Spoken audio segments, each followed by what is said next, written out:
ਵਾਹਿਗੁਰੂ ਜੀ ਕਾ ਖਾਲਸਾ ਵਾਹਿਗੁਰੂ ਜੀ ਕੀ ਫਤਿਹ। ਅੱਜ ਤੁਹਾਡੇ ਸਾਹਮਣੇ ਅਸੀਂ ਫਿਰ ਇੱਕ ਵਾਰ ਲੈ ਕੇ ਆਏ ਹਾਂ ਜੀ ਏਕਮ 2 ਸਾਲ ਦੇ ਉੱਪਰ ਅਗਲੇ ਮਹੀਨੇ ਤੋਂ 19 ਤਰੀਕ ਨੂੰ 2 ਸਾਲ ਦੀ ਹੋ ਜਾਣਾ ਇਹਨੇ। ਜਿੱਦਣ ਜਨਮ ਹੋਇਆ ਸੀ ਏਕਮ ਦਾ ਉਦੋਂ ਵੀ ਤੁਸੀਂ ਸਾਰਿਆਂ ਨੇ ਦੇਖਿਆ। ਇਸ ਟਾਈਮ ਜਨਮ ਹੋਣ ਤੋਂ ਪਹਿਲਾਂ ਵੀ ਇਹ ਦੋਨਾਂ ਹਸਬੈਂਡ ਵਾਈਫ ਨੂੰ ਤੁਸੀਂ ਦੇਖਿਆ ਸੀ। ਇਹ ਪ੍ਰੀਤੀ ਹੈ ਭੈਣ, ਫਿਜ਼ੀਕਲੀ ਡਿਸੇਬਲ ਆ 100%। ਦੋਨੋਂ ਲੱਤਾਂ ਹੈ ਨਹੀਂ ਇਹਦੀਆਂ। ਇੱਕ ਲੱਤ ਤਾਂ ਇੱਥੋਂ ਗੋਡੇ ਕੋਲੋਂ ਕੱਟੀ ਹੋਈ ਹੈ ਤੇ ਦੂਜਾ ਪੈਰ ਆ ਜਿਹੜਾ ਆਹ ਦੇਖੋ ਤੁਸੀਂ ਕਿੱਦਾਂ ਡੈਡ ਹੋਇਆ ਹੋਇਆ ਪੈਰ, ਜਮਾਂ ਹੀ ਥੱਲੇ ਲੱਗ ਕੇ ਕਿੱਦਾਂ ਜ਼ਖਮ ਹੋਏ ਪਏ ਆ। ਤੇ ਇੱਕ ਛੋਟੀ ਬੱਚੀ ਓਂਕਾਰ ਆ। ਦੋਨਾਂ ਬੱਚਿਆਂ ਦਾ ਨਾਮ, ਇਹਦਾ ਨਾਮ ਏਕਮ ਆ ਤੇ ਉਹਦਾ ਨਾਮ ਓਂਕਾਰ ਆ, ਇੱਕ ਓਂਕਾਰ। ਪਰ ਇਸ ਪਰਿਵਾਰ ਦੀਆਂ ਜਿਹੜੀਆਂ ਦੁੱਖਾਂ ਦਾ ਜਿਹੜਾ ਸਮਾਂ ਚੱਲਦਾ, ਸੰਕਟ ਆ ਜਿਹੜਾ ਇਹਨਾਂ ਦੇ ਉੱਪਰ ਚੱਲ ਰਿਹਾ, ਉਹ ਖਤਮ ਹੋਣ ਦਾ ਨਾਂ ਨਹੀਂ ਲੈ ਰਿਹਾ। ਕਿਉਂਕਿ ਤਕਲੀਫ ਆ ਜਿਹੜੀ ਹਰੇਕ ਦੀ ਜ਼ਿੰਦਗੀ 'ਚ ਆਉਂਦੀ ਆ। ਕਿਉਂਕਿ ਜੇ ਦੁੱਖ ਆ ਤਾਂ ਸੁੱਖ ਆ, ਜੇ ਦੁੱਖ ਨਹੀਂ ਤਾਂ ਫਿਰ ਸੁੱਖ ਦਾ ਪਤਾ ਹੀ ਨਹੀਂ ਲੱਗਦਾ, ਉਹਦਾ ਆਨੰਦ ਹੀ ਨਹੀਂ ਅਹਿਸਾਸ ਹੋ ਸਕਦਾ ਹੈ ਨਾ। ਤੇ ਜੇ ਰਾਤ ਆ ਤਾਂ ਹੀ ਦਿਨ ਦੀ ਵੈਲਿਊ ਹੈ ਕੋਈ। ਇਸ ਪਰਿਵਾਰ ਦੇ ਜ਼ਿੰਦਗੀ ਦੇ ਹਿੱਸੇ 'ਚ ਪਤਾ ਨਹੀਂ ਕਿਉਂ ਇੰਨੇ ਜ਼ਿਆਦਾ ਦੁੱਖ ਲਿਖੇ ਹੋਏ ਆ। ਜਦੋਂ ਇਹ ਹਰਿੰਦਰ ਸਿੰਘ ਜੀ ਡਿਸੇਬਲ ਨੇ, ਇਹਨਾਂ ਦੀ ਇੱਕ ਲੱਤ ਪੋਲੀਓ ਦੇ ਤੇ ਇਹ ਫੌੜੀ ਦੇ ਨਾਲ ਹੀ ਚੱਲਦੇ ਆ। ਤੇ ਇਸ ਤਰੀਕੇ ਦੇ ਨਾਲ ਵੀ ਆਪਣੀ ਜ਼ਿੰਦਗੀ ਵਧੀਆ ਤਰੀਕੇ ਨਾਲ ਜਿਉਂਦੇ ਸੀ। ਵਿਆਹ ਹੋਇਆ, ਦੋਨਾਂ ਨੇ ਵਿਆਹ ਕਰਾਇਆ। ਪ੍ਰੀਤੀ ਡਿਸੇਬਲਡ ਸੀਗੀ ਤਾਂ ਵੀ ਚਲੋ ਇਹਨਾਂ ਨੇ ਡਿਸੀਜਨ ਲਿਆ ਆਪਸ ਵਿੱਚ ਇੱਕ ਪਰਿਵਾਰ ਨੂੰ ਅੱਗੇ ਵਧਾਉਣ ਦਾ। ਉਸ ਤੋਂ ਬਾਅਦ ਇਹਦੇ ਪ੍ਰੀਤੀ ਭੈਣ ਦੇ ਜ਼ਖਮਾਂ ਪਿੱਛੇ ਬੈੱਡ ਸੋਲ ਆ ਬਹੁਤ ਜ਼ਿਆਦਾ ਵੱਡੀ, ਉਹ ਬਹੁਤ ਸਾਲਾਂ ਤੋਂ ਹੀ ਬਚਪਨ ਤੋਂ ਚੱਲੀ ਜਾ ਰਹੀ ਆ। ਕਿਉਂਕਿ ਡਿਸੇਬਲਡ ਦਾ ਤੇ ਇਹਨੂੰ ਆਪਣੇ ਆਪ ਦੀ ਕੇਅਰ ਕਰਨ ਵਾਸਤੇ ਵੀ ਕਾਫੀ ਪ੍ਰੋਬਲਮਾਂ ਦਾ ਸਾਹਮਣਾ ਕਰਨਾ ਪੈਂਦਾ ਸੀ। ਤੇ ਉਸ ਤੋਂ ਬਾਅਦ ਬੱਚੇ ਦੀ ਪਰਵਰਿਸ਼ ਵਾਸਤੇ ਇਹਨਾਂ ਨੇ ਡਿਸੀਜਨ ਲਿਆ ਵੀ ਏਕਮ ਜਦੋਂ ਹੋਣ ਵਾਲੀ ਸੀਗੀ ਵੀ ਅਸੀਂ ਬੱਚੇ ਨੂੰ ਪਾਲਾਂਗੇ। ਡਾਕਟਰਾਂ ਨੇ ਵੀ ਮਨਾ ਕਰਤਾ ਸੀ ਪਹਿਲਾਂ, ਪਰ ਫਿਰ ਵੀ ਇਹਨਾਂ ਨੇ ਡਿਸੀਜਨ ਲਿਆ, ਬੱਚੇ ਏਕਮ ਹੋਈ। ਜਿਹੜੀ ਅੱਜ ਤੁਹਾਨੂੰ ਇਹਨਾਂ ਦੇ ਬਾਰੇ ਦੱਸਣ ਲੱਗਿਆ, ਪਲੀਜ਼ ਵੀਡੀਓ ਨੂੰ ਸ਼ੇਅਰ ਕਰ ਦਿਓ ਤਾਂ ਜੋ ਇਸ ਪਰਿਵਾਰ ਦੀ ਹੈਲਪ ਹੋ ਸਕੇ। ਕਿਉਂਕਿ ਅਸੀਂ ਤਾਂ ਅੱਜ ਇਹਨਾਂ ਦੇ ਤੁਹਾਡੇ ਸਾਹਮਣੇ ਲੈ ਕੇ ਆਏ ਹਾਂ ਵੀ ਇਹਨਾਂ ਦੀ ਜ਼ਿੰਦਗੀ ਦੀ ਜਿਹੜੀ ਤਕਲੀਫ ਆ ਨਾ, ਉਹ ਤੁਹਾਡੇ ਨਾਲ ਸ਼ੇਅਰ ਕੀਤੀ ਜਾ ਸਕੇ ਤੇ ਕੋਈ ਭੈਣ ਭਰਾ ਉਸ ਤਕਲੀਫ ਨੂੰ ਸਮਝਦਾ ਹੋਇਆ ਇਹਨਾਂ ਦੀ ਮਦਦ ਲਈ ਅੱਗੇ ਆਵੇ। ਉਸ ਤੋਂ ਬਾਅਦ ਏਕਮ ਦਾ ਜਨਮ ਹੋਇਆ। ਉਸ ਟਾਈਮ ਇਸ ਪਰਿਵਾਰ ਦੇ ਕੋਲੇ ਨਾ ਤਾਂ ਏਕਮ ਦੇ ਜਨਮ ਵਾਸਤੇ ਪੈਸੇ ਸੀਗੇ, ਕਿਉਂਕਿ ਡਿਸੇਬਲਡ ਸੀ। ਜਿੰਨੇ ਕੁ ਪੈਸੇ ਕਮਾਏ ਹੋਏ ਸੀਗੇ ਇਹਨਾਂ ਨੇ, ਉਹ ਸਾਰੇ ਦਵਾਈਆਂ ਬੂਟੀਆਂ ਤੇ ਹੀ ਲੱਗ ਗਏ। ਘਰ ਦਾ ਖਰਚਾ ਚਲਾਉਣਾ ਵੀ ਮੁਸ਼ਕਿਲ ਹੋ ਗਿਆ, ਕੰਮਕਾਰ ਕੋਈ ਹੈ ਨਹੀਂ ਸੀਗਾ। ਤੇ ਫਿਰ ਉਸ ਤੋਂ ਬਾਅਦ ਡਾਕਟਰਾਂ ਨੇ ਉੱਪਰੋਂ ਇਹ ਗੱਲ ਕਹਿਤੀ ਸੀ ਵੀ ਜ਼ਿੰਦਗੀ ਹੈ ਜਿਹੜੀ ਇਹਦੀ ਬਹੁਤ ਔਖੀ ਬਚੂ, ਜਾਂ ਬੱਚੇ ਦੀ ਜਾਂ ਮਾਂ ਦੀ। ਇਸ ਹਾਲਾਤ 'ਚ ਏਕਮ ਦਾ ਜਨਮ ਹੋਇਆ ਸੀ। ਆਪਰੇਸ਼ਨ ਹੋਇਆ, ਬਾਬੇ ਨਾਨਕ ਦੀ ਕਿਰਪਾ ਨਾਲ ਸਾਰਾ ਕੁਝ ਠੀਕ ਹੋ ਗਿਆ। ਏਕਮ ਦਾ ਜਨਮ ਹੋਇਆ, ਪ੍ਰੀਤੀ ਵੀ ਠੀਕ ਸੀ, ਘਰੇ ਸਾਰਾ ਕੁਝ ਸੁੱਖ ਸ਼ਾਂਤੀ ਨਾਲ ਸਾਰਾ ਕੁਝ ਹੋ ਗਿਆ। ਉਸ ਤੋਂ ਬਾਅਦ ਏਕਮ ਦੇ ਹੋਣ ਤੋਂ ਬਾਅਦ ਇਹਨਾਂ ਨੇ ਸੋਚਿਆ ਸੀ ਵੀ ਚਲੋ ਹੁਣ ਜ਼ਿੰਦਗੀ 'ਚ ਕੁਝ ਸ਼ਾਇਦ ਚੰਗਾ ਹੋ ਸਕੇ, ਹੁਣ ਕੁਝ ਅੱਗੇ ਚੰਗਾ ਹੋਊਗਾ। ਕਿਉਂਕਿ ਪ੍ਰੀਤੀ ਬਹੁਤ ਜ਼ਿਆਦਾ ਬਿਮਾਰ ਰਹੀ ਹਸਪਤਾਲ ਦੇ ਵਿੱਚ। ਏਕਮ ਦੇ ਹੋਣ ਤੋਂ ਪਹਿਲਾਂ ਵੀ ਬਹੁਤ ਜ਼ਿਆਦਾ ਪ੍ਰੋਬਲਮਾਂ ਦਾ ਸਾਹਮਣਾ ਕੀਤਾ ਇਹਨਾਂ ਨੇ। ਉਸ ਤੋਂ ਬਾਅਦ ਜਦੋਂ ਏਕਮ ਹੋਈ, ਥੋੜੇ ਟਾਈਮ ਬਾਅਦ ਇਹਨਾਂ ਨੇ ਦੱਸਿਆ ਵੀ ਅਸੀਂ ਆਪਣੀ ਕਿਰਤ ਕਰਨੀ ਚਾਹੁੰਦੇ ਹਾਂ, ਵੀ ਸਾਡਾ ਕੋਈ ਨਾ ਕੋਈ ਉਪਰਾਲਾ ਕਰੋ ਵੀ ਮੈਂ ਆਪਣੀ ਕਿਰਤ ਕਰਾਂ। ਭਾਈ ਹਰਜਿੰਦਰ ਸਿੰਘ ਜੀ ਨੇ ਸਾਨੂੰ ਬੇਨਤੀ ਕੀਤੀ। ਚਲੋ ਸੰਗਤ ਦੇ ਸਹਿਯੋਗ ਨਾਲ ਅਸੀਂ ਕੁਝ ਹੈਲਪ ਕੀਤੀ ਜਿੰਨੀ ਕਰ ਸਕਦੇ। ਕੁਝ ਇੱਕ ਹੋਰ ਸੁਸਾਇਟੀ ਉਹਨਾਂ ਨੇ ਵੀ ਮਦਦ ਕੀਤੀ ਤੇ ਇਹਨੂੰ ਆਟੋ ਲੈਤਾ ਸੀਗਾ, ਆਟੋ 3 ਵੀਲਰ, ਵੀ ਚਲੋ ਆਪਦੀ ਕਿਰਤ ਕਰਕੇ ਖਾਵੇ, ਆਪਣੇ ਬੱਚੀ ਨੂੰ ਪਾਲੇ। ਜਦੋਂ 3 ਵੀਲਰ ਲੈ ਕੇ ਦਿੱਤਾ, 3 ਵੀਲਰ ਲੈ ਨੂੰ ਹਜੇ 2 ਮਹੀਨੇ ਹੋਏ ਸੀਗੇ। ਪਹਿਲੀਆਂ 2 ਕਿਸ਼ਤਾਂ ਹੀ ਮੋੜੀਆਂ ਸੀ ਇਹਨੇ। ਆਪਣੇ ਵੱਲੋਂ ਪੂਰੀ ਮਿਹਨਤ ਕਰਦਾ ਸੀ, ਪਰ ਜਦੋਂ ਸਮੇਂ ਦਾ ਚੱਕਰ, ਜਿਵੇਂ ਤੁਹਾਨੂੰ ਦੱਸਿਆ ਵੀ ਜਦੋਂ ਪੁੱਠਾ ਘੁੰਮਦਾ ਫਿਰ ਪਤਾ ਨਹੀਂ ਲੱਗਦਾ, ਤਾਂ ਇਹਨੂੰ ਸਾਹ ਲੈਣ ਦੇ ਵਿੱਚ ਦਿੱਕਤ ਆਉਣ ਲੱਗ ਗਈ ਬਹੁਤ ਜ਼ਿਆਦਾ। ਸਾਹ ਲਿਆ ਕਰੇ, ਖਿੱਚਵਾਂ ਸਾਹ ਆਇਆ ਕਰੇ, ਸਾਹ ਚੜ੍ਹ ਜਿਆ ਕਰੇ ਬਹੁਤ ਜ਼ਿਆਦਾ। ਫਿਰ ਇਹਨੇ ਟੈਸਟ ਕਰਾਏ ਹੌਲੀ ਹੌਲੀ। ਕਿਉਂਕਿ ਸਾਡੇ ਨਾਲ ਅਟੈਚ ਸੀ, ਜਦੋਂ ਸਾਨੂੰ ਇਹਨੇ ਦੱਸਿਆ, ਟੈਸਟ ਕਰਾਏ, ਪਤਾ ਲੱਗਿਆ ਤਾਂ ਡਾਕਟਰਾਂ ਨੇ ਦੱਸਿਆ ਵੀ ਇਹਦਾ ਜਿਹੜਾ ਇੱਕ ਫੇਫੜਾ, ਇੱਕ ਲੰਗਸ ਆ ਜਿਹੜਾ, ਉਹ ਗਲ ਗਿਆ ਵਿੱਚੋਂ। ਇੱਕ ਵੱਡੀ ਪ੍ਰੋਬਲਮ ਸੀ ਬਹੁਤ। ਤੇ ਜਦੋਂ ਉਹਦੇ ਇਲਾਜ ਸ਼ੁਰੂ ਕਰਾਇਆ, ਪਹਿਲਾਂ ਤਾਂ ਇੱਦਾਂ ਸੀ ਦਵਾਈਆਂ ਨਾਲ ਠੀਕ ਹੋ ਜੂ, ਪਰ ਨਹੀਂ ਠੀਕ ਹੋਇਆ। ਤਾਂ ਡਾਕਟਰ ਨੇ ਦੱਸਿਆ ਵੀ ਬੜਾ ਵੱਡਾ ਮੇਜਰ ਆਪਰੇਟ ਹੋਊਗਾ, ਪੂਰਾ ਪੇਟ ਇਹਦਾ ਛਾਤੀ ਖੋਲ ਕੇ ਉਹਦੇ ਵਿੱਚੋਂ ਜਿਹੜਾ ਗਲਿਆ ਹੋਇਆ ਹਿੱਸਾ ਕੱਢਿਆ ਜਾਊਗਾ। ਤਾਂ ਫਿਰ ਉਹ ਆਪਰੇਸ਼ਨ ਹੋਇਆ। ਬਹੁਤ ਖਤਰਨਾਕ ਸੀ ਆਪਰੇਟ, ਪਹਿਲੀ ਗੱਲ ਤਾਂ ਇੱਕ ਉਹ, ਤੇ ਬੜਾ ਮਹਿੰਗਾ ਸੀ ਆਪਰੇਸ਼ਨ ਉਹ। ਸੰਗਤ ਨੂੰ ਬੇਨਤੀ ਕੀਤੀ ਵੀ ਇਹ ਏਕਮ ਦੇ ਫਾਦਰ ਸਾਹਿਬ ਨੂੰ ਬਚਾਉਣ ਦੀ ਖਾਤਰ ਤੁਸੀਂ ਸਾਰੇ ਜਾਣੇ ਮਦਦ ਕਰੋ ਤਾਂ ਜੋ ਏਕਮ ਵੱਡੀ ਹੋ ਕੇ ਇਹ ਨਾ ਕਹਿ ਸਕੇ ਵੀ ਮੇਰਾ ਬਾਪ ਸਿਰਫ ਪੈਸੇ ਨਾ ਹੋਣ ਕਰਕੇ ਸਾਡੇ ਚਲਿਆ ਗਿਆ, ਵੀ ਅਸੀਂ ਉਹਨੂੰ ਬਚਾ ਨਹੀਂ ਸਕੇ ਸੀ ਉਸ ਟਾਈਮ। ਤੇ ਸੰਗਤ ਵਾਹਿਗੁਰੂ ਦਾ ਰੂਪ ਆ, ਤੇ ਸੰਗਤ ਨੇ ਹਸਪੀਟਲ 'ਚ ਉਸ ਟਾਈਮ ਅਸੀਂ ਇਹਨੂੰ ਐਡਮਿਟ ਕਰਾਇਆ ਦੀਪ ਹਸਪੀਟਲ 'ਚ, ਤੇ ਸੰਗਤ ਨੇ ਸਾਰਿਆਂ ਨੇ ਉੱਥੇ ਬਹੁਤ ਸਹਿਯੋਗ ਦਿੱਤਾ, ਬਿੱਲ ਪੇ ਕੀਤਾ, ਜਿਹਦੇ ਸਦਕਾ ਹਰਜਿੰਦਰ ਸਿੰਘ ਦੀ ਜ਼ਿੰਦਗੀ ਬਚ ਗਈ, ਆਪਰੇਸ਼ਨ ਸਕਸੈਸਫੁਲ ਹੋ ਗਿਆ। ਜਿਹੜਾ ਡਾਕਟਰ ਕਹਿੰਦੇ ਸੀ 20% ਹੀ ਚਾਂਸ ਆ ਸਕਸੈਸ ਹੋਣ ਦੇ, ਤੇ ਬਾਬੇ ਨਾਨਕ ਦੀ ਮਿਹਰ ਨਾਲ ਤੁਹਾਡੇ ਸਾਹਮਣੇ ਬੈਠਾ ਹਰਜਿੰਦਰ ਸਿੰਘ ਨਾ। ਉਸੇ ਦੌਰਾਨ ਹੀ ਇਹਦਾ ਜਿਹੜਾ ਆਟੋ ਕਿਸ਼ਤਾਂ ਤੇ ਲਿਆ ਸੀ ਉਹ ਵੀ ਵਿਕ ਗਿਆ। ਉਸ ਤੋਂ ਬਾਅਦ ਪ੍ਰੀਤੀ ਬਹੁਤ ਜ਼ਿਆਦਾ ਬਿਮਾਰ ਹੋ ਗਈ, ਇਹਨੂੰ ਬਹੁਤ ਜ਼ਿਆਦਾ ਪ੍ਰੋਬਲਮਾਂ ਦਾ ਸਾਹਮਣਾ। ਫਿਰ ਏਕਮ ਬਹੁਤ ਜ਼ਿਆਦਾ ਬਿਮਾਰ ਹੋ ਗਈ। ਫਿਰ ਇਹਨਾਂ ਦੇ ਮੰਮੀ ਇਹਨਾਂ ਦੇ ਨਾਲ ਰਹਿੰਦੇ ਨੇ ਹਰਜਿੰਦਰ ਸਿੰਘ ਦੇ, ਉਹ ਇੱਕ ਟਾਈਮ ਇਦਾਂ ਦਾ ਆ ਗਿਆ ਜਾਣੀ ਕਿ ਏਕਮ ਦੀ ਦਾਦੀ, ਕਿਉਂਕਿ ਕਮਾਈ ਦਾ ਸਾਧਨ ਤਾਂ ਕੋਈ ਹੈ ਹੀ ਨਹੀਂ ਘਰ ਦੇ ਵਿੱਚ, ਤਾਂ ਫਿਰ ਉਹ ਵੀ ਇੱਕਦਮ ਇਦਾਂ ਹੋ ਗਿਆ ਸੀ ਵੀ ਉਹਦੀ ਜ਼ਿੰਦਗੀ ਬਚਾਉਣੀ ਵੀ ਮੁਸ਼ਕਿਲ ਹੋ ਗਈ। ਉਹਨੂੰ ਵੀ ਫਿਰ ਦੀਪਕ ਹਸਪਤਾਲ 'ਚ ਐਡਮਿਟ ਰੱਖਿਆ। ਮੰਮੀ ਕੀ ਹੋਇਆ ਸੀ ਮਾਤਾ ਨੂੰ? ਮਾਤਾ ਨੂੰ ਸਾਹ ਦੀ ਦਿੱਕਤ ਹੈ, ਦਮਾ ਹੈ, ਪ੍ਰੋਬਲਮ ਹੈ। ਤੇ ਚਲੋ ਬਾਬੇ ਨਾਨਕ ਦੀ ਕਿਰਪਾ ਨਾਲ ਉਹ ਵੀ ਠੀਕ ਹੋ ਗਏ। ਯਾਨੀ ਕਿ ਘਰ ਦੇ ਵਿੱਚ ਇਦਾਂ ਦੇ ਚੱਕਰ ਚੱਲ ਹੀ ਜਾ ਰਹੇ ਸੀ। ਆਟੋ ਵੀ ਵਿਕ ਗਿਆ, ਬੈਂਕ ਵਾਲੇ ਲੈ ਗਏ ਕਿਸ਼ਤਾਂ ਵਾਲੇ, ਕਿਉਂਕਿ ਕਿਸ਼ਤਾਂ ਦੇ ਨਹੀਂ ਹੋਈਆਂ ਜਿੰਨੀਆਂ ਕੁਛ ਅਸੀਂ ਦਿੰਦੇ ਰਹੇ, ਕਿਸ਼ਤਾਂ ਦੇ ਹੀ ਗਏ। ਤੇ ਬਾਅਦ ਦੇ ਵਿੱਚ ਇਹ ਬਿਮਾਰ ਹੋਣ ਕਰਕੇ ਇਹਨੇ ਕਿਸੇ ਨੇ ਆਟੋ ਕਿਰਾਏ ਤੇ ਦੇਤਾ, ਤੇ ਉਸ ਤੋਂ ਬਾਅਦ ਨਾ ਆਟੋ ਕਿਰਾਏ ਤੇ ਚੱਲਿਆ ਤੇ ਨਾ ਉਹਦੀ ਕਿਸ਼ਤ ਪ੍ਰੋਪਰ ਗਈ। ਫਿਰ ਪਤਾ ਲੱਗਦਾ ਅਚਾਨਕ ਇੱਕ ਦਿਨ ਹਰਜਿੰਦਰ ਸਿੰਘ ਜੀ ਦਾ ਫੋਨ ਆਉਂਦਾ ਵੀ ਪ੍ਰੀਤੀ ਦੁਬਾਰਾ ਫਿਰ ਪ੍ਰੈਗਨੈਂਟ ਆ, ਵੀ ਬੇਬੀ ਹੋਣ ਵਾਲਾ ਸਾਡੇ ਕੋਲੇ। ਪਹਿਲਾਂ ਤਾਂ ਬੜਾ ਡਾਕਟਰ ਸਾਹਿਬ ਨੇ ਪਹਿਲਾਂ ਵੀ ਬੜਾ ਰਿਸਕੀ ਆਪਰੇਟ ਕੀਤਾ ਸੀ ਪ੍ਰੀਤੀ ਦਾ, ਤੇ ਮੈਨੂੰ ਇਦਾਂ ਲੱਗਿਆ ਵੀ ਕਿਤੇ ਫਿਰ ਦੁਬਾਰਾ ਪ੍ਰੋਬਲਮ ਨਾ ਆ ਜਾਵੇ। ਪਰ ਜਦੋਂ ਉਸ ਅਕਾਲ ਪੁਰਖ ਵਾਹਿਗੁਰੂ ਨੇ ਜੋ ਨਿਯਤ ਕੀਤਾ ਹੈ ਨਾ, ਤੇ ਜੋ ਉਹਨੇ ਅੰਕਾਰ ਨੂੰ ਜ਼ਿੰਦਗੀ 'ਚ ਇੱਥੇ ਆਉਣਾ ਦੁਨੀਆ 'ਤੇ ਬਖਸ਼ਿਆ ਸੀ ਸਮਾਂ, ਤੇ ਉਹ ਹੋਣਾ ਹੀ ਸੀਗਾ। ਉਹਨੂੰ ਅਸੀਂ ਬਦਲ ਨਹੀਂ ਸਕਦੇ ਸੀ, ਉਹਨੂੰ ਅਸੀਂ ਰੋਕ ਨਹੀਂ ਸਕਦੇ ਸੀ, ਉਹਨੂੰ ਅਸੀਂ ਚੇਂਜ ਨਹੀਂ ਕਰ ਸਕਦੇ ਸੀ। ਸੱਚੇ ਪਾਤਸ਼ਾਹ ਨੇ ਕਿਰਪਾ ਕਰੀ, ਚਲੋ ਫਿਰ ਸਾਡੀ ਸੁਸਾਇਟੀ ਨੂੰ, ਸਾਡੇ ਮਨੁੱਖਤਾ ਦੀ ਸੇਵਾ ਪਰਿਵਾਰ ਨੂੰ ਇਹ ਮੌਕਾ ਮਿਲਿਆ। ਅਸੀਂ ਫਿਰ ਉਸ ਟਾਈਮ ਜਿੰਨਾ ਟ੍ਰੀਟਮੈਂਟ ਹੋਇਆ, ਆਪਰੇਟ ਹੋਇਆ, ਓਂਕਾਰ ਦਾ ਜਨਮ ਹੋਇਆ ਦੀਪਕ ਹਸਪਤਾਲ 'ਚ, ਡਾਕਟਰ ਅਰਚਨਾ ਦੇ ਅੰਦਰ ਹੀ ਸਾਰਾ ਕੁਝ ਹੋਇਆ। ਸੱਚੇ ਪਾਤਸ਼ਾਹ ਦੀ ਮਿਹਰ ਨਾਲ ਫਿਰ ਸਾਰਾ ਕੁਝ ਠੀਕ ਹੋ ਗਿਆ। ਤੇ ਹੁਣ ਬੱਚੀ ਨੇ ਜਨਮ ਲਿਆ, 2 ਬੱਚੀਆਂ ਘਰ ਦੇ ਵਿੱਚ। ਤੇ ਇਹਨਾਂ ਨੇ ਦੱਸਿਆ ਖਾਲਸਾ ਜੀ ਥੋੜੇ ਠੀਕ ਹੋ ਗਏ ਸੀਗੇ ਵੀ ਮੈਂ ਕੋਈ ਕੰਮ ਕਰਨਾ ਚਾਹੁੰਦਾ, ਕਿਰਤ ਕਰ ਸਕਾਂ ਜਿਹਦੇ ਨਾਲ ਮੈਂ ਆਪਣੀ ਰੋਟੀ ਚਲਾ ਸਕਾਂ। ਇਹ ਕਹਿੰਦੇ ਮੋਬਾਈਲਾਂ ਦਾ ਮੈਂ ਕੰਮ ਕਰ ਸਕਦਾ, ਜਿਹਦੇ ਨਾਲ ਮੋਬਾਈਲ ਰਿਪੇਅਰ ਦਾ ਕੰਮ ਮੈਂ ਸਿੱਖਿਆ ਹੋਇਆ ਥੋੜਾ ਬਹੁਤਾ। ਉਹਦੀ ਕਿੱਟ ਲੈ ਕੇ ਦੇਣੀ ਸੀ, ਉਹ ਕਿੱਟ ਲੈ ਕੇ ਦਿੱਤੀ ਇਹਨੂੰ ਜਿੰਨੇ ਦੀ ਇਹਨਾਂ ਨੇ ਕਿਹਾ ਵੀ ਸਾਨੂੰ ਕਿੱਟ ਦੀ ਲੋੜ ਆ। ਪਰ ਫਿਰ ਉਹ ਕੰਮ ਵੀ ਨਹੀਂ ਚੱਲ ਸਕਿਆ, ਕਿਉਂਕਿ ਕਿਸਮਤ ਦਾ ਚੱਕਰ ਹੀ ਇਦਾਂ ਦਾ ਚੱਲ ਰਿਹਾ ਸੀ ਵੀ ਪਤਾ ਨਹੀਂ ਕੀ ਗੇੜ ਚੱਲ ਰਿਹਾ ਇਹਨਾਂ ਤੇ, ਵੀ ਕੋਈ ਵੀ ਜਿਹੜੇ ਕੰਮ ਨੂੰ ਹੱਥ ਪਾਉਂਦਾ ਉਹੀ ਮਿੱਟੀ ਹੋ ਜਾਂਦਾ ਵਾ, ਉਹੀ ਮਿੱਟੀ ਹੋ ਜਾਂਦਾ। ਤੇ ਅੱਜ ਫਿਰ ਤੁਹਾਡੇ ਸਾਹਮਣੇ ਅਸੀਂ ਇਹਨਾਂ ਨੂੰ ਲੈ ਕੇ ਆਏ ਹਾਂ, ਕਿਉਂਕਿ ਪਿਛਲੇ ਕਰੀਬ 1 ਮਹੀਨੇ ਤੋਂ ਪ੍ਰੀਤੀ ਦੇ ਲਗਾਤਾਰ ਕਾਲ ਆ ਰਹੇ ਸੀ, ਨਵੇਂ ਸਾਲ ਤੇ ਵੀ, ਹੋਰ ਸਾਰੇ ਪਾਸੇ ਵੀ, ਵੀਰੇ ਸਾਡੀ ਹੈਲਪ ਕਰੋ ਦੁਬਾਰਾ। ਵੀ ਅਸੀਂ ਘਰੇ ਇਸ ਟਾਈਮ ਸਾਡੇ ਘਰ 'ਚ ਰੋਟੀ ਵੀ ਨਹੀਂ ਪੱਕਦੀ, ਬਹੁਤ ਔਖੇ ਆ, ਦਵਾਈ ਬੂਟੀ ਵੱਲੋਂ ਵੀ ਲਗਾਤਾਰ ਬਾਰ-ਬਾਰ ਰੋ ਰਹੇ ਸੀ। ਤੇ ਅੱਜ ਅਸੀਂ ਤੁਹਾਡੇ ਸਾਹਮਣੇ ਆਏ ਹਾਂ, ਤੁਹਾਨੂੰ ਇਹ ਆਪਣੇ ਦੁੱਖ ਤੇ ਤਕਲੀਫ ਦੱਸਣਗੇ। ਇਹ ਇੱਕ ਅਪਾਹਜ ਜੋੜਾ ਤੇ ਏਕਮ ਤੇ ਓਂਕਾਰ ਦੇ ਮਾਤਾ ਪਿਤਾ ਤੇ ਪੰਜਾਬ ਦੇ ਗੁਰਸਿੱਖ ਜੋੜੇ ਦੇ ਵਿੱਚੋਂ ਇੱਕ ਹਿੰਦੁਸਤਾਨ ਦੇ ਨਾਗਰਿਕ ਆ। ਇਹ ਸਰਕਾਰ ਵੱਲੋਂ ਇਹਨਾਂ ਨੂੰ ਕੀ ਹੈਲਪ ਹੋ ਰਹੀ ਹੈ, ਸਮਾਜ ਵੱਲੋਂ ਇਹਨਾਂ ਨੂੰ ਕੀ ਹੈਲਪ ਹੋ ਰਹੀ ਆ, ਸਿਸਟਮ ਇਹਨਾਂ ਦੇ ਨਾਲ ਕਿੱਥੇ ਖੜਾ ਹੁੰਦਾ, ਇਹ ਸਾਰਾ ਅੱਜ ਤੁਹਾਨੂੰ ਦੱਸਣਗੇ। ਹਾਂਜੀ ਖਾਲਸਾ ਜੀ, ਕੀ ਹੈਲਪ ਚਾਹੁੰਦੇ ਸੰਗਤ ਤੋਂ ਤੁਸੀਂ? ਵਾਹਿਗੁਰੂ ਜੀ ਕਾ ਖਾਲਸਾ, ਵਾਹਿਗੁਰੂ ਜੀ ਕੀ ਫਤਿਹ। ਜਿਸ ਵਕਤ ਵਿਆਹ ਤੋਂ ਪਹਿਲਾਂ ਮੈਂ ਆਟੋ ਚਲਾ ਰਿਹਾ ਸੀ, ਠੀਕ ਸੀ, ਬਹੁਤ ਵਧੀਆ ਚੱਲੀ ਜਾਂਦਾ ਸੀ ਕੰਮ ਮੇਰਾ।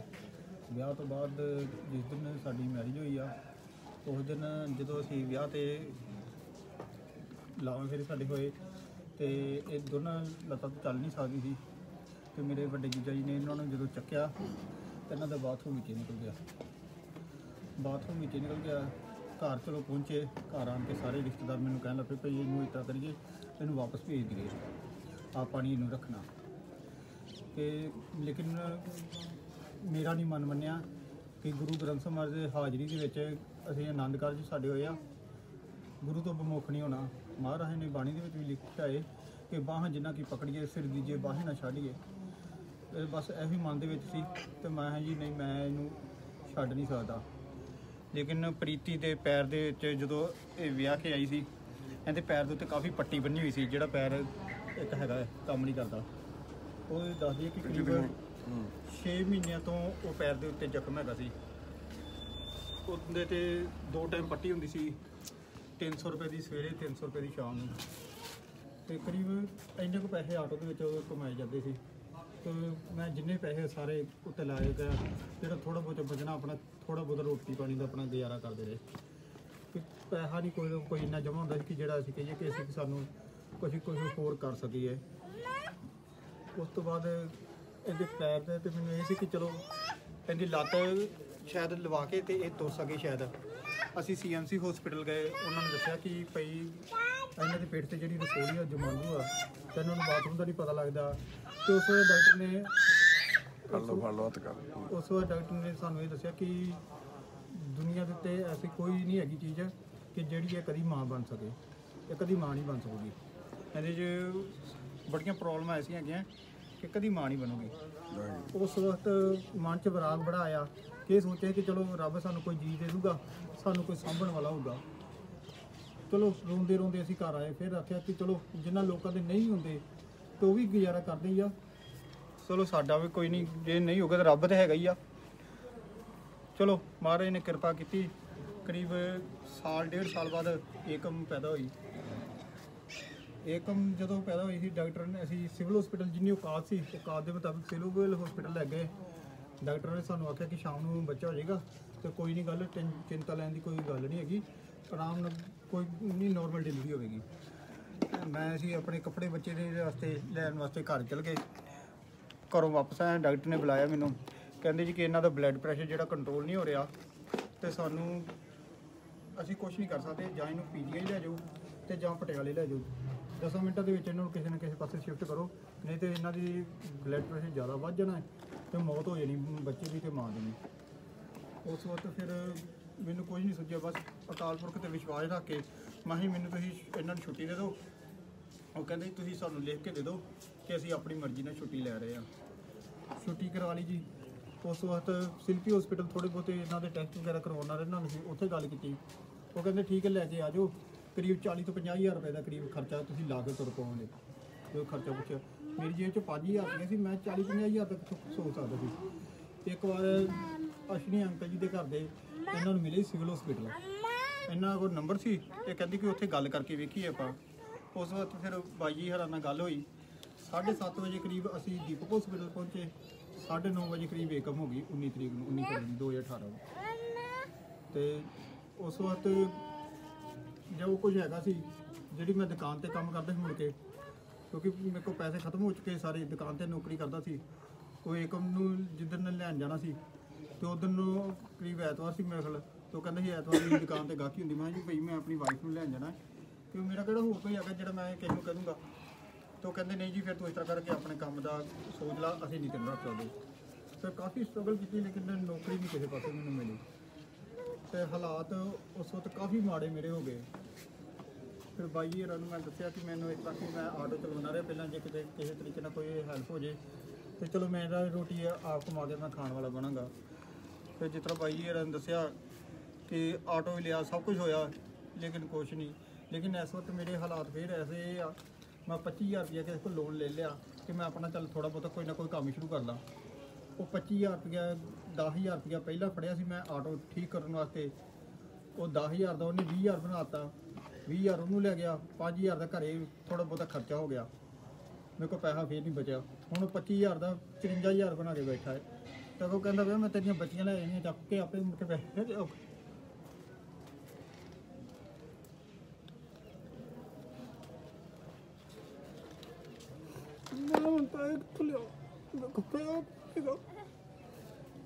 ਕਿੰਨੀ ਵਾਰੀ ਮੈਂ ਜੋੜ ਹੈ ਤੇ ਮੈਂ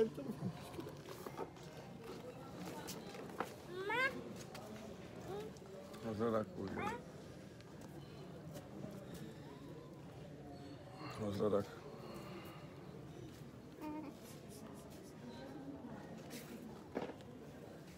ਏਕਮ ਪਾਪਾ ਰੋਈ ਜਾਂਦੇ ਆ, ਉਹ ਕਿ ਰੋ ਨਾ ਕਹਿ ਦੇ।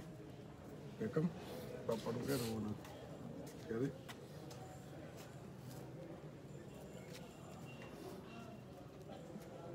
ਮੇਰੇ ਹਾਲਾਤ ਬਹੁਤ ਮਾੜੇ, ਬਸ ਮੈਂ ਇਹੀ ਕਹਿੰਦਾ ਕਿਰਪਾ ਕਰ ਦਿਓ।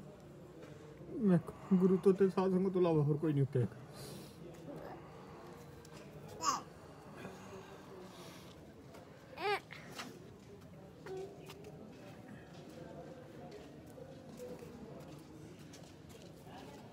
ਕਿ ਤੁਸੀਂ ਹਰਿੰਦਰ ਦੇ ਭਾਈ ਹਰਜਿੰਦਰ ਸਿੰਘ ਜੀ ਦੇ ਦੁੱਖ ਨੂੰ ਵੀ ਸੁਣਿਆ, ਤਕਲੀਫ ਨੂੰ ਵੀ ਸਮਝਿਆ।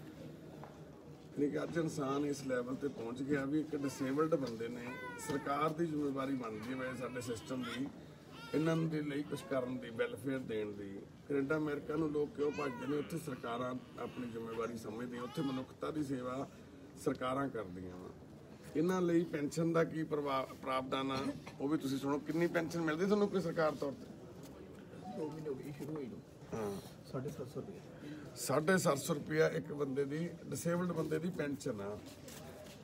ਤੇ ਜਿਹੜੇ ਬੰਦੇ ਪੈਨਸ਼ਨ ਦਿੰਦੇ ਆ ਨਾ, ਜਿਹੜੇ ਸਾਡੇ ਲੀਡਰ ਆ ਜਿਨ੍ਹਾਂ ਨੇ ਸਾਈਨ ਹੋਣੇ ਆ, 750 ਰੁਪਇਆ ਉਹਨਾਂ ਨੂੰ ਪੁੱਛੋ ਉਹਨਾਂ ਲਈ ਕੀ ਹੈ। ਇੱਕ ਕੌਫੀ ਦਾ ਕੱਪ ਪੀ ਜਾਂਦੇ 750 ਦਾ, ਚਾਹ ਦਾ ਕੱਪ ਪੀਂਦੇ ਨੇ ਜਦੋਂ ਕਿਸੇ ਮਹਿੰਗੇ ਹੋਟਲ ਦੇ ਵਿੱਚ ਜਾ ਕੇ ਮਿਲਦੇ ਨੇ ਨਾ, ਉਹ ਵੀ 1700-1800 ਰੁਪਏ ਦਾ ਕੱਪ ਆਉਂਦਾ ਜਿਹੜਾ ਪੀਂਦੇ ਨੇ।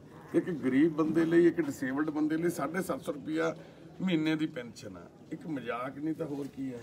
ਸਿਰਫ ਤੇ ਸਿਰਫ ਕਾਣਾ ਕੀਤਾ ਜਾ ਰਿਹਾ ਬੰਦਿਆਂ ਨੂੰ ਵੀ ਅਸੀਂ ਦੇ ਰਹੇ ਹਾਂ ਬਸ। ਇੱਕ ਪੈਨਸ਼ਨ ਦੇ ਨਾਂ ਦੇ ਉੱਪਰ ਕੋਝਾ ਮਜ਼ਾਕ ਕੀਤਾ ਜਾਂਦਾ। ਸਾਡੇ ਸੀਨੀਅਰ ਸਿਟੀਜ਼ਨ ਬਜ਼ੁਰਗਾਂ ਨੂੰ ਵੀ ਆਹੀ ਕੁਛ ਆ, ਉਹਨਾਂ ਨੂੰ ਵੀ 500 ਰੁਪਏ 550 ਰੁਪਏ ਪੈਨਸ਼ਨ ਆ ਜੀ। ਡਿਸੇਬਲਡ ਬੰਦਾ, ਉਹਦੇ ਘਰੇ ਕਮਾਈ ਦਾ ਕੋਈ ਸਾਧਨ ਨਹੀਂ, ਲੱਤ ਇਹਦੀ ਪੋਲੀਓ ਹੋਇਆ, ਸੁੱਕੀ ਹੋਈ ਹੈ ਬਿਲਕੁਲ ਹੀ, ਡੈਡ ਆ ਲੱਤ, ਜਮਾਂ ਹੀ ਕੰਮ ਨਹੀਂ ਕਰਦਾ। ਇੱਕੋ ਹੀ ਲੱਤ ਆ, ਇੱਕੋ ਹੀ ਫੇਫੜਾ ਵਾ, ਤੇ 2 ਬੱਚੀਆਂ, ਤੇ ਘਰ ਵਾਲੀ 100% ਡਿਸੇਬਲਡ ਆ, ਦੋਨੇ ਲੱਤਾਂ ਹੈ ਨਹੀਂ ਉਹਦੀਆਂ ਥੱਲੇ। ਤੇ ਫਿਰ ਵੀ ਅੱਜ ਦਾ ਇਨਸਾਨ ਜਿਉਂਦਾ ਵਾ। ਤੇ ਸਰਕਾਰ ਵੇਟ ਕਰਦੀ ਹੈ ਵੀ ਕਦੋਂ ਇਹ ਸੁਸਾਈਡ ਕਰਨ, ਕਦੋਂ ਇਹ ਖੁਦਕੁਸ਼ੀ ਕਰਨ, ਤੇ ਕਦੋਂ ਇੱਕ ਐਲਾਨ ਕਰੀਏ ਵੀ ਇਹਨਾਂ ਨੂੰ 51000 ਰੁਪਇਆ ਜਾਂ 5100 ਰੁਪਇਆ ਸਰਕਾਰ ਵੱਲੋਂ ਦਿੱਤਾ ਗਿਆ ਖੁਦਕੁਸ਼ੀ ਵਾਲਿਆਂ ਨੂੰ। ਮਰਨ ਤੋਂ ਬਾਅਦ ਦੇਣ ਦਾ ਕੀ ਫਾਇਦਾ, ਜਿਉਂਦਿਆਂ ਨੂੰ ਕੋਈ ਪੁੱਛਦਾ ਨਹੀਂ। ਪ੍ਰੀਤੀ ਆ ਕਿੱਦਾਂ ਇਹ ਆਪਣੀਆਂ ਨਿੱਕੀਆਂ ਨਿੱਕੀਆਂ ਬੱਚੀਆਂ ਨੂੰ ਪਾਲਦੇ ਆ, ਕਿਹੜੀ ਤਕਲੀਫ ਦੇ ਵਿੱਚ ਆ, ਬਿਆਨ ਕਰਨਾ ਵੀ ਮੁਸ਼ਕਿਲ ਆ। ਸਾਡੇ ਨਾਲ ਇਹ ਪਰਿਵਾਰ ਜੁੜਿਆ ਹੋਇਆ ਸੀ, ਇਹਨੂੰ ਆਪਣਾ ਪਰਿਵਾਰ ਸਮਝਦੇ ਆ। ਪ੍ਰੀਤੀ ਨੂੰ ਭੈਣ ਬਣਾਇਆ ਸੀਗਾ, ਪਰ ਜਦੋਂ ਇਹਨਾਂ ਦੀ ਤਕਲੀਫ ਨੂੰ ਸੁਣੀਦਾ, ਪਰ ਕਈ ਵਾਰੀ ਜਦੋਂ ਇਹ ਵਾਪਸ ਆਉਂਦੇ ਨੇ ਬਾਹਰ, ਹਰੇਕ ਵਾਰ ਕਹਿੰਦੇ ਦੱਸਦੇ ਨੇ ਵੀ ਸਾਡੀ ਆਹ ਪ੍ਰੋਬਲਮ ਆ। ਕਈ ਵਾਰੀ ਗੁੱਸਾ ਵੀ ਆਉਂਦਾ ਇਹਨਾਂ ਦੇ ਵੀ ਇੰਨੀ ਵਾਰੀ, ਹਰੇਕ ਵਾਰੀ ਕਿਉਂ ਇਹਨਾਂ ਦੇ ਨਾਲ ਇਦਾਂ ਹੋ ਜਾਂਦਾ। ਪਰ ਜਦੋਂ ਇਹਨਾਂ ਦੀ ਗੱਲ ਸੁਣਦੀ ਹੈ ਫਿਰ ਇਦਾਂ ਲੱਗਦਾ ਵੀ ਜਿਹੜੀ ਕਿਸਮਤ ਹੀ ਖਿਲਵਾੜ ਕਰ ਰਹੀ ਹੈ, ਕਿਉਂਕਿ ਕੋਈ ਨਸ਼ਾ ਤਾਂ ਕਰਦੇ ਨਹੀਂ। ਜਾਂ ਤਾਂ ਕੋਈ ਵਾਧੂ ਖਰਚੇ ਵੀ ਨਸ਼ੇੜੀ ਆ, ਬੰਦਾ ਨਸ਼ੇ ਕਰਦਾ ਜਾਂ ਜੂਏਬਾਜ਼ ਆ ਜਾਂ ਕੁਛ ਹੋਰ ਆ। ਪ੍ਰੀਤੀ ਕੀ ਕਰਦਾ, ਕੋਈ ਨਸ਼ਾ ਕਰਦਾ? ਕੀ ਕਿੱਥੇ ਜਾਂਦਾ ਤੁਹਾਡਾ ਘਰ ਦਾ ਪੈਸਾ, ਜਾਂ ਕੀ ਗੱਲ ਪ੍ਰੋਬਲਮ ਕੀ ਹੋ ਰਹੀ ਹੈ ਦੱਸ? ਸਾਡਾ ਕਮਾਈ ਦਾ ਕੋਈ ਸਾਧਨ ਨਹੀਂ ਹੈਗਾ, ਕੋਈ ਘਰ 'ਚ ਕੰਮ ਨਹੀਂ ਹੈਗਾ, ਨਸ਼ੇ ਨੂੰ ਤਾਂ ਹੱਥ ਵੀ ਨਹੀਂ ਲਾਉਂਦੇ ਹੈਗੇ। ਅੱਖ 'ਚ ਨੰਬਰ ਮਾਰੀ ਪੁੱਤ, ਜਦੋਂ ਦਾ ਤੂੰ ਵਿਆਹ ਕਰਾਇਆ ਇਹਦੇ ਨਾਲ ਕਿੰਨੀ ਵਾਰ ਕੀ ਕੁਛ ਹੋਇਆ? ਇਹਦੇ ਫੇਫੜੇ ਗਲ ਗਏ, ਤੂੰ ਕਿੰਨਾ ਬਿਮਾਰ ਰਹੀ, ਤੇਰੀ ਸੱਸ ਕਿੰਨਾ ਬਿਮਾਰ, ਏਕਮ ਬਹੁਤ ਜ਼ਿਆਦਾ ਬਿਮਾਰ ਰਹੀ ਆ। ਤੇ ਇਹ ਸਾਰਾ ਕੁਝ ਹੋਣ ਦੇ ਬਾਵਜੂਦ ਕਿੰਨੀ ਵਾਰੀ ਇਹਨੇ ਕੰਮ ਵੀ ਸਟਾਰਟ ਕੀਤਾ, ਮੋਬਾਈਲਾਂ ਦਾ, ਆਟੋ ਵੀ ਲਿਆ, ਕਿੰਨਾ ਕੁਝ। ਕੀ ਪ੍ਰੋਬਲਮ ਆਈ, ਕਿੱਥੇ ਕਾਹਤੋਂ ਨਹੀਂ ਹੋ ਰਿਹਾ, ਸਿਰੇ ਕਾਹਤੋਂ ਨਹੀਂ ਚੜ ਰਿਹਾ ਕੰਮ? ਕੋਈ ਕੰਮ ਨਹੀਂ ਬਾਜੀ ਸਿਰੇ ਚੜਦਾ ਹੈਗਾ। ਆਟੋ ਲਿਆ ਸੀ ਤੇ ਉਦੋਂ ਇਹਨਾਂ ਦੇ ਮੂੰਹ 'ਚ ਫੋਨ ਆਉਣ ਲੱਗ ਗਿਆ ਤੇ ਇਹਨਾਂ ਤੋਂ ਆਟੋ ਨਹੀਂ ਚੱਲਿਆ ਹੈਗਾ। ਫਿਰ ਦੁਬਾਰਾ ਇਹਨਾਂ ਨੇ ਮੋਬਾਈਲਾਂ ਦਾ ਕੰਮ ਸ਼ੁਰੂ ਕੀਤਾ, ਉਹ ਵੀ ਨਹੀਂ ਇਹਨਾਂ ਕੋਲੋਂ ਹੋਇਆ। ਕੋਈ ਕੰਮ ਸਿਰੇ ਨਹੀਂ ਚੜਦਾ ਪਿਆ, ਨਾ ਕੋਈ ਕਮਾਈ ਦਾ ਸਾਧਨ ਹੈਗਾ ਵਾ। ਮੈਨੂੰ ਬਸ ਇਹੀ ਟੈਨਸ਼ਨ ਆ ਕਿ ਕੰਮ ਕਰਨ ਤੇ ਆਪਣੀਆਂ ਕੁੜੀਆਂ ਪਾਲਣ। ਮੇਰੇ ਕੋਲ ਮੰਗਿਆ ਨਹੀਂ ਜਾਂਦਾ ਬਾਈ ਜੀ, ਮੈਂ ਬਹੁਤ ਮਜਬੂਰ ਹੋ ਗਈ ਹਾਂ। ਮੈਂ ਨਹੀਂ ਮੰਗ ਸਕਦੀ ਹੁਣ ਕੁਛ ਵੀ। ਬਸ ਮੈਨੂੰ ਇਹੀ ਹੈ ਕਿ ਇਹ ਕੰਮ ਕਰਨ ਤੇ ਆਪਣੀਆਂ ਕੁੜੀਆਂ ਪਾਲਣ ਬਸ।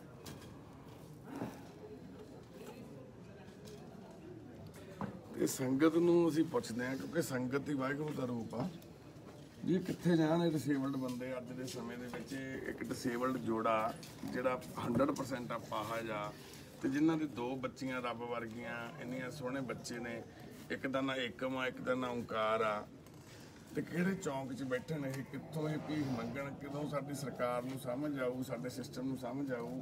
ਸਾਡੀ SGPC ਕਰੋੜਾਂ ਅਰਬਾਂ ਦਾ ਬਜਟ ਆ ਜਿਹਦਾ, ਉਹਨੂੰ ਕਦੋਂ ਸਮਝ ਆਊਗੀ ਵੀ ਗੁਰਸਿੱਖ ਬੰਦਾ ਅੰਮ੍ਰਿਤਧਾਰੀ ਜੋੜਾ ਹੈ, ਅੰਮ੍ਰਿਤਧਾਰੀ। ਇਹ ਬੰਦੇ ਵੀ ਹੁਣ ਪਹਿਲਾਂ ਜ਼ਮੀਰ ਵੇਚਣ ਆਪਦੀ, ਚੌਂਕਾਂ 'ਚ ਖੜ ਕੇ ਮੰਗਣ, ਤੇ ਇੱਕ ਸਰਦਾਰ ਬੰਦੇ ਨੂੰ ਮੰਗਦਾ ਦੇਖ ਕੇ ਕੋਈ ਬੰਦਾ ਖੁੱਲੇ ਦਿਲ ਵਾਲਾ ਆ ਕੇ ਇਹਨਾਂ ਨੂੰ ਭੀਖ ਦੇਵੇ, ਇਹ ਆਪਦੀ ਜ਼ਮੀਰ ਨੂੰ ਮਾਰ ਲੈਣ। ਉਹ ਕਰੋੜਾਂ ਰੁਪਈਆ ਜਿਹੜਾ ਬਜਟ ਆ, ਜਿਹੜਾ ਉਹਨਾਂ ਦਾ ਅਰਬਾਂ ਰੁਪਈਆ ਜਿਹੜਾ ਚੜਾਵੇ ਦੀ ਥਾਂ ਤੇ ਤੁਹਾਡਾ ਉੱਥੇ ਦਸਵੰਧ ਇਕੱਠਾ ਹੋਇਆ ਪਿਆ, ਉਹ ਕੀ ਕਰਦੇ ਆ? ਕਦੇ ਪੁੱਛਿਆ ਸਵਾਲ ਵੀ ਕਿੰਨਿਆਂ ਅਪਾਹਜ ਲੋਕਾਂ ਨੂੰ ਉਹ ਪੈਨਸ਼ਨ ਦਿੰਦੇ ਆ? ਕਿੰਨੇ ਅਪਾਹਜ ਲੋਕਾਂ ਨੂੰ ਉਹਨਾਂ ਨੇ ਰੁਜ਼ਗਾਰ ਦਿੱਤਾ ਹੋਇਆ। ਕੀ ਇਹਨੂੰ ਸ਼੍ਰੋਮਣੀ ਕਮੇਟੀ ਵਾਲੇ ਨੌਕਰੀ ਨਹੀਂ ਦੇ ਸਕਦੇ ਐਸਜੀਪੀਸੀ ਦੇ ਵਿੱਚ? ਕੀ ਇਹ ਕਿਸੇ ਗੁਰੂ ਘਰ ਦੇ ਵਿੱਚ ਕੈਸ਼ੀਅਰ ਜਾਂ ਇਹ ਉੱਥੇ ਕਿਸੇ ਗੋਲਕ ਤੇ ਨਹੀਂ ਬੈਠ ਸਕਦਾ, ਜਾ ਕੇ ਕੰਮ ਨਹੀਂ ਕਰ ਸਕਦਾ? ਇਹ ਕੀ ਪ੍ਰੀਤੀ ਕਿਤੇ ਗੁਰੂ ਘਰ ਦੇ ਵਿੱਚ ਸੇਵਾ ਨਹੀਂ ਕਰ ਸਕਦੀ? ਪਰ ਉੱਥੇ ਸਿਫਾਰਸ਼ੀਏ ਆ, ਉੱਥੇ ਉਹਨਾਂ ਦੇ ਰਿਸ਼ਤੇਦਾਰ ਰੱਖੇ ਜਾਂਦੇ ਨੇ। ਉੱਥੇ ਸ਼੍ਰੋਮਣੀ ਕਮੇਟੀ ਦੇ ਜਿਹੜੇ ਮੈਂਬਰ ਆ ਉਹ ਆਪਣਿਆਂ ਨੂੰ ਕਹਿੰਦੇ ਅੰਨਾ ਵੰਡੇ ਰਿਓੜੀਆਂ ਮੁੜ ਘਰਦਿਆਂ ਨੂੰ ਦੇਵੇ। ਉਹ ਅੰਨਿਆਂ ਨੂੰ ਰਿਓੜੀਆਂ ਫੜਾਤੀਆਂ, ਪਰ ਅੰਨਾ ਹੋਣ ਦੇ ਬਾਵਜੂਦ ਵੀ ਉਹ ਲੱਭ ਲੈਂਦਾ ਆਪਣੇ ਘਰਦਿਆਂ ਨੂੰ, ਫਿਰ ਵੀ ਉਹ ਉਹਨਾਂ ਨੂੰ ਹੀ ਜਾ ਕੇ ਦਿੰਦਾ। ਤੁਸੀਂ ਸੋਚ ਕੇ ਦੇਖੋ। ਏਕਮ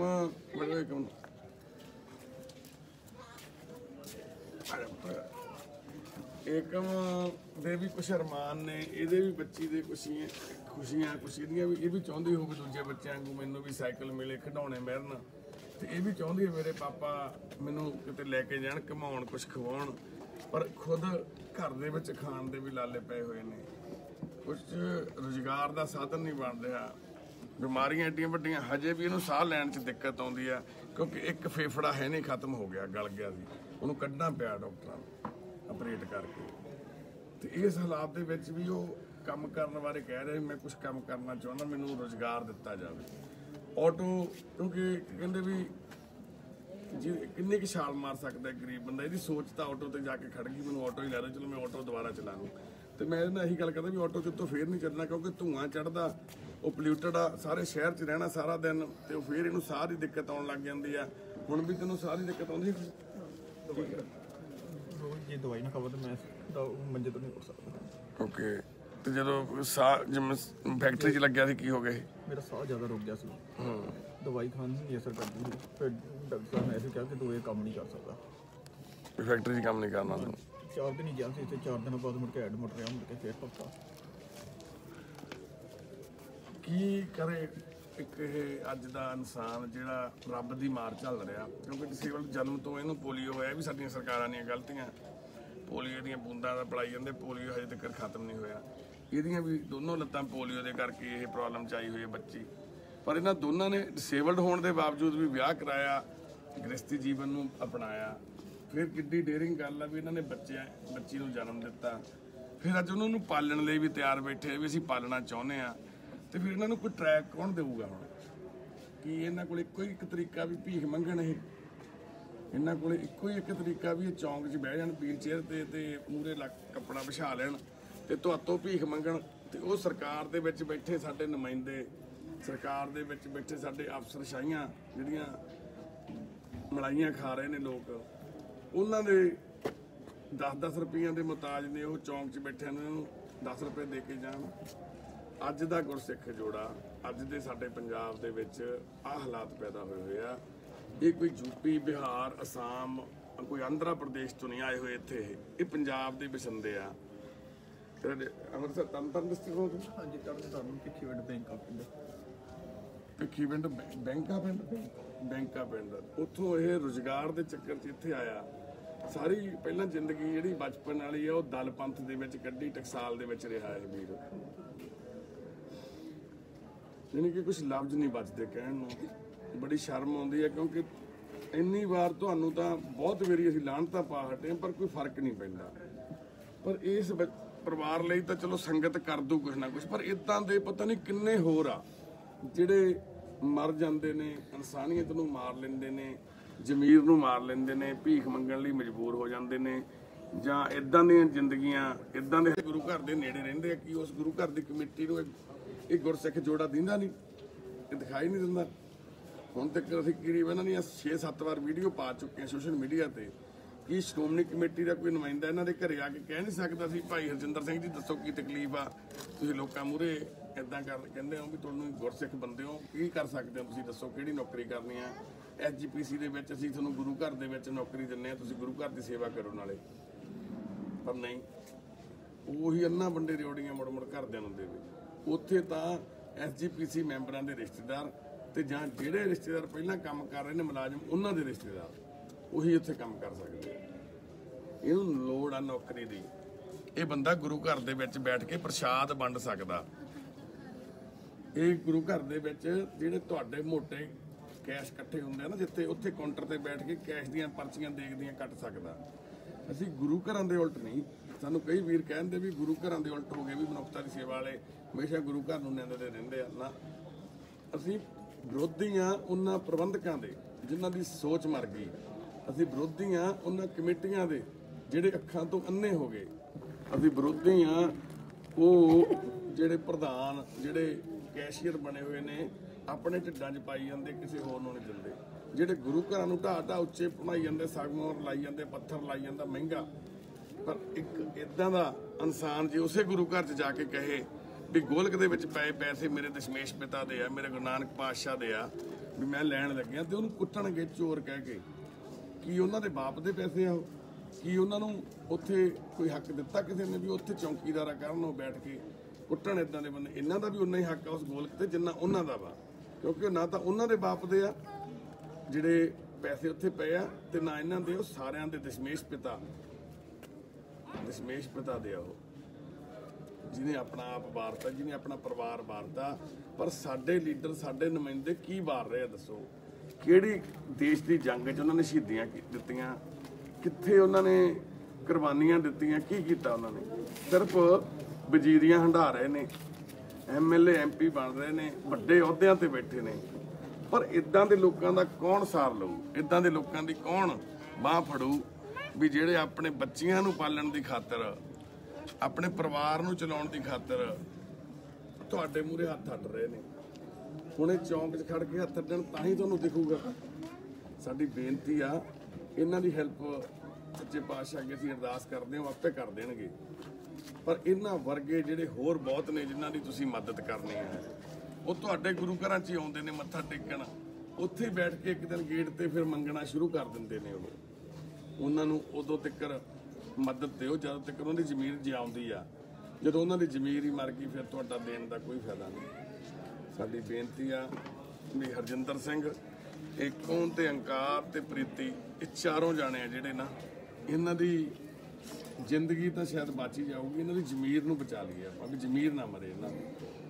ਸਾਡੀ ਹੱਥ ਬੰਨ੍ਹ ਕੇ ਬੇਨਤੀ ਆ, ਹਰਜਿੰਦਰ ਸਿੰਘ ਜੀ ਦੀ ਫੈਮਿਲੀ ਦੀ ਕੋਈ ਹੈਲਪ ਕਰਨਾ ਜੇ ਤੁਸੀਂ ਚਾਹੁੰਦੇ ਹੋ। ਤੁਹਾਨੂੰ ਜਿਵੇਂ ਪਤਾ, ਮਨੁੱਖਤਾ ਦੀ ਸੇਵਾ ਪਰਿਵਾਰ ਕੋਈ ਵੀ ਪੈਸਾ ਕੈਸ਼ ਨਹੀਂ ਲੈਂਦਾ, ਤੇ ਨਾ ਹੀ ਕਦੇ ਅਕਾਊਂਟ ਨੰਬਰ ਸ਼ੇਅਰ ਕੀਤਾ ਜਾਂਦਾ ਕਿਤੇ। ਸਿਰਫ ਮੈਂਬਰ ਸਾਡੇ ਜਿਹੜੇ ਕਾਉਂਟਰੀ ਕਰ ਸਕਦੇ ਨੇ ਸਾਡੀ, ਜਾਂ ਜਿਹੜੀਆਂ ਸਾਨੂੰ ਚੀਜ਼ਾਂ ਚਾਹੀਦੀਆਂ ਉਹ ਸੰਗਤ ਦੇ ਜਾਂਦੀ ਹੈ। ਪਰ ਇੱਥੇ ਲੋੜ ਹੈਗੀ ਆ ਇਸ ਪਰਿਵਾਰ ਨੂੰ।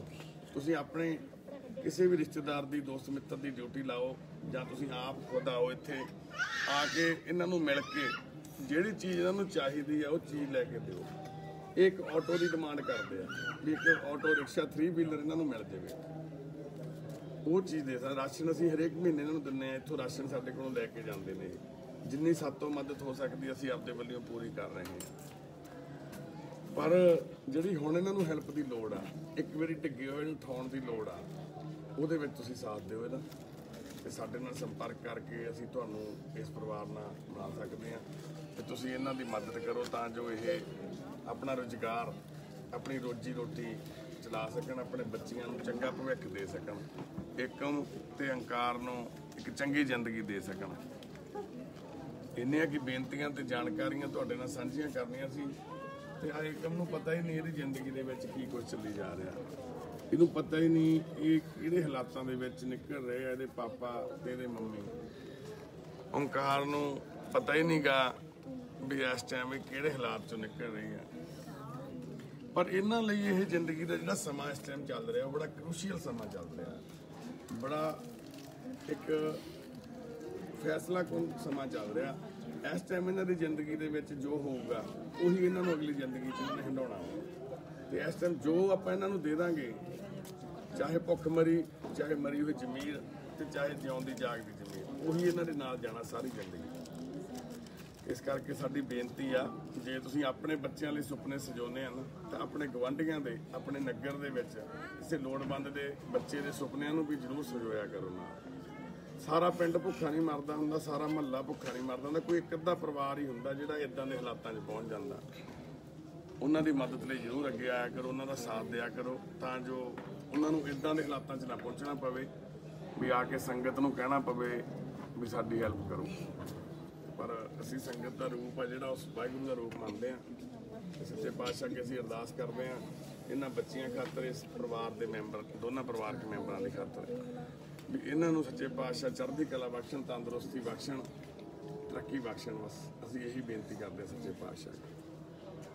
ਦੁਬਾਰਾ ਫਿਰ ਤੁਹਾਨੂੰ ਬੇਨਤੀ ਆ, ਇਸ ਪਰਿਵਾਰ ਦੀ ਸਿਹਤਯਾਬੀ ਲਈ ਅਰਦਾਸ ਕਰਿਓ ਤੇ ਇਹਨਾਂ ਦੀ ਤਰੱਕੀ ਵਾਸਤੇ ਕੋਈ ਜ਼ਰੂਰ ਉਪਰਾਲਾ ਕਰਿਓ। ਜੇ ਕਿਸੇ ਦਾ ਹੱਥ ਪੈਂਦਾ ਕਿਸੇ ਗੁਰੂ ਘਰ ਦੇ ਵਿੱਚ, ਕਿਸੇ ਸ਼੍ਰੋਮਣੀ ਕਮੇਟੀ ਮੈਂਬਰ ਨਾਲ ਸਾਡੀ ਵੀਡੀਓ ਨੂੰ ਦੇਖਦਾ, ਇਹਨੂੰ ਗੁਰੂ ਘਰ 'ਚ ਕਿਸੇ ਨੌਕਰੀ ਦਵਾ ਦਿਓ। ਇਹ ਗੁਰਸਿੱਖ ਬੰਦਾ। ਬਸ ਇੰਨੀਆਂ ਕੀ ਬੇਨਤੀਆਂ, ਇੰਨੀਆਂ ਕੀ ਜਾਣਕਾਰੀਆਂ ਤੁਹਾਡੇ ਨਾਲ ਸਾਂਝੀਆਂ ਕਰਨੀਆਂ ਸੀ। ਇਸ ਵੀਡੀਓ ਨੂੰ ਸ਼ੇਅਰ ਕਰ ਦਿਓ। ਜੇ ਤੁਸੀਂ ਕੁਝ ਵੀ ਨਹੀਂ ਕਰ ਸਕਦੇ ਤਾਂ ਸ਼ੇਅਰ ਜ਼ਰੂਰ ਕਰ ਦਿਓ। ਵਾਹਿਗੁਰੂ ਜੀ ਕਾ ਖਾਲਸਾ, ਵਾਹਿਗੁਰੂ ਜੀ ਕੀ ਫਤਿਹ।